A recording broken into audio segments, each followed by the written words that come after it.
Sheria mpya wabunge wako wakaunda kwamba tuweke kamati mahususi ili mtu anayetaka ukamishna wa tume ya uchaguzi aombe, na ipo hiyo, inaongozwa na jaji mkuu wa Zanzibar na watu kutoka tume ya binadamu ya haki za binadamu na utawala bora.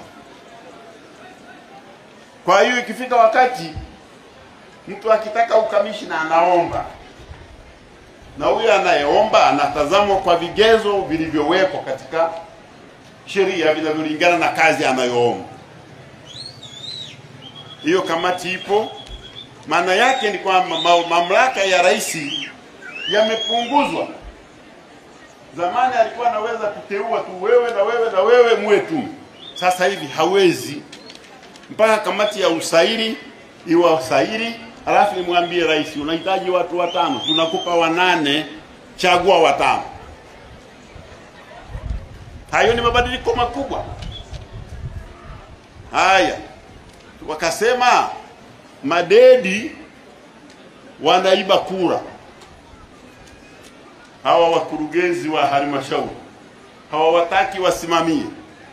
Walienda mpaka mahakama ya Afrika ya Mashariki kupinga madedi tu. Sheria mpya imewaondoa madedi. Imesema sasa tume itakuwa inateua watumishi wa umma waandamizi. Na watumishi wa umma waandamizi si wote wanateuliwa na rais hata hilo.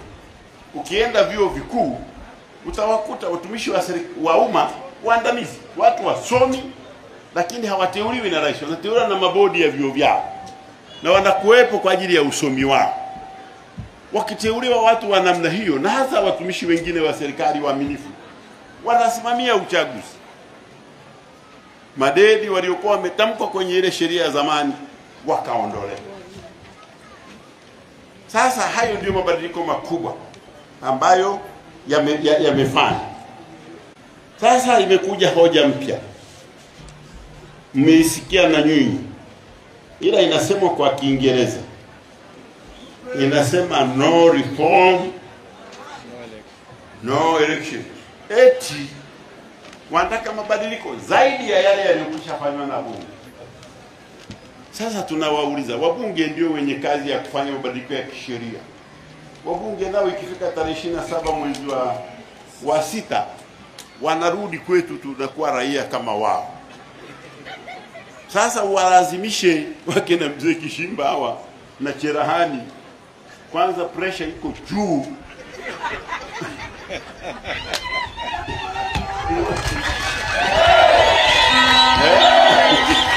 Walazimishe kubaki bungeni wanafanya reform, watakimbia reform hawa, watarudi.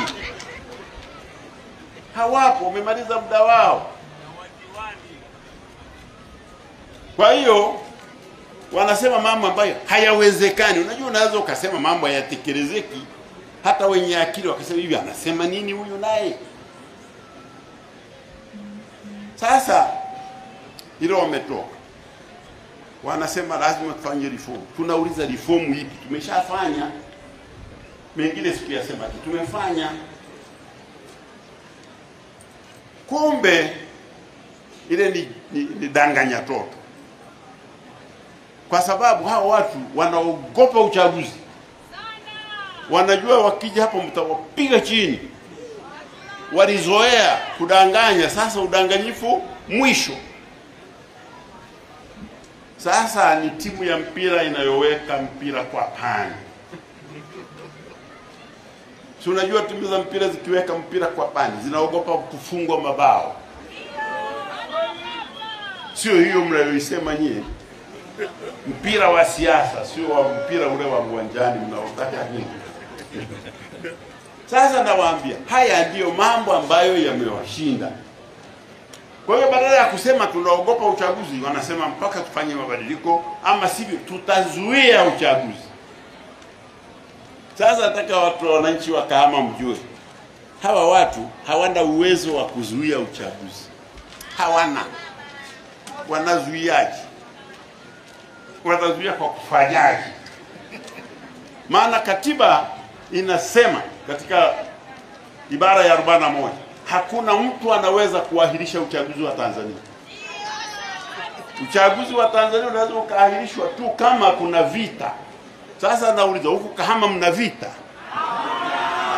Sasa naahirisha au vita iko ndani ya vichwa vyao? Maana inawezekana ukawa unatembea vichwa kichwani mwako viti inapiganwa, alafu wewe unadhani na chini inapiganwa. Uchaguzi unaanza kwa watu kufanya nini? Kujiandikisha. Wakati wanapiga kelele wao ya no reform, Dar es Salaam wamejiandikisha watu maelfu, mpaka imebidi tume waongeze siku. Maana yake wanamwambia yule no reform, achana na maneno yako hayo, sisi tunataka kupiga kura.